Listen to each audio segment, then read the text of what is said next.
పక్క రాష్ట్రం చూస్తున్నాం మనం తెలంగాణ.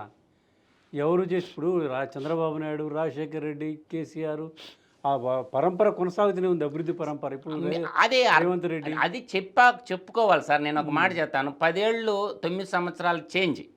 చంద్రబాబు నాయుడు ముఖ్యమంత్రిగా ఉంటే అప్పట్లో నాకు తెలిసిన ఒక విషయం చెప్తాను సార్. హైటెక్ సిటీ చుట్టూ మొత్తం వాళ్ళకే ఇచ్చుకున్నాడు భూములు. మనం ఏం చేయాలా అవన్నీ రద్దు చేయమని రాజశేఖర రెడ్డి చెప్తే నేను ఈ సైడ్ డెవలప్ చేస్తా, మీరు ఇక్కడ కొనుక్కుంటారని చెప్పిండు. అంటే చంద్రబాబు నాయుడు గారు ప్లానింగ్ చేస్తే నిర్మాణాలు ఇప్పుడు ఔటర్ రింగ్ రోడ్డుకి ప్రణాళిక రచించాడు సార్. రాజశేఖర రెడ్డి కంటిన్యూ చేశాడు, కంప్లీట్ చేశాడుగా. ఇంటర్నేషనల్ ఎయిర్పోర్ట్ రావాలని ప్రణాళిక రచించాడు చంద్రబాబు నాయుడు. నిర్మించిన రాజశేఖర రెడ్డి నిర్మించి జాతికి అంకితం చేశారుగా. చంద్రబాబు నాయుడు తీసుకుంటే 5,000 ఎకరాలు ఏం చేస్తారన్నారు, ఇప్పుడు సరిపోవట్లేదు. అదే సార్ నేనేది. అంటే ప్రణాళిక రచించాడు, ఆలోచన పుట్టడం గొప్ప.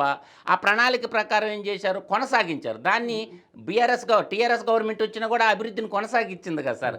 ఎవరు కూడా భాగ్యనగరాన్ని ముందుకు తీసుకొని పోయారు, కానీ ఎవరు వెనక్కి లాగల. ఇప్పుడు సీమాంధ్ర రాజకీయాలంతా ఏందో కూడా భవిష్యత్తుకి బాటలు వేసుకుందాం అనలేదు సార్. కుల రాజకీయాలు ఎక్కువైపోయినాయి సీమాంధ్రాల్లో. ఈ కులం కూడుబెట్టదురా, గుణమేరా, అన్నిటికి మించినటువంటిది అభివృద్ధిరా మన ముఖ్యం, మన బిడ్డలకు ఉద్యోగాలు కావాలా. ఈ కుల రాజకీయాలు ఎక్కువైపోతుండే సార్ ఆంధ్రప్రదేశ్లో. అది ఒక దరిద్రం సార్. ఆంధ్ర నేలకు పట్టినటువంటి దరిద్రం ఏంటంటే, ఎలా భాగ్యనగరం తీసుకోండి సార్. తెలంగాణ సమాజంలో మీరు చూడండి, ఎక్కడ కుల ప్రస్తావన పెద్దగా అవుపడదు. ప్రపంచం కదా హైదరాబాద్. అన్ని జాతులు, అన్ని వర్గాలు ఎవరి పని వాళ్ళు చేసుకొని పోతా ఉంటారు. భారతదేశంలో ఇలా రెండో క్యాపిటల్గా అయ్యే అవకాశం అమరావతికి వచ్చేట దాన్ని ఇలా హైదరాబాద్ వైపు ఎందుకు చూస్తుంది భారతదేశం? ఫ్యూచర్ సిటీ డెవలప్ చేసుకొని ఫ్యూచర్లో భారతదేశానికి సెకండ్ క్యాపిటల్గా హైదరాబాద్ పెట్టాలి, అమరావతి చేయాలని చంద్రబాబు నాయుడు అనుకుంటుంటే, ఇవాళ రేవంత్ రెడ్డి ఏమనుకుంటుండో, నేను ఎందుకు పోటీ పడకూడదు, నేను కూడా ఫ్యూచర్ సిటీ కట్టి ఇక్కడికి నేను తెస్తాను రెండో క్యాపిటల్, క్లైమేట్ పరంగా అన్నీ అనుకూలంగా ఉన్నాయి అని అంటారు. ఆ అవకాశం అమరావతికి పుష్కలంగా ఉంది సార్.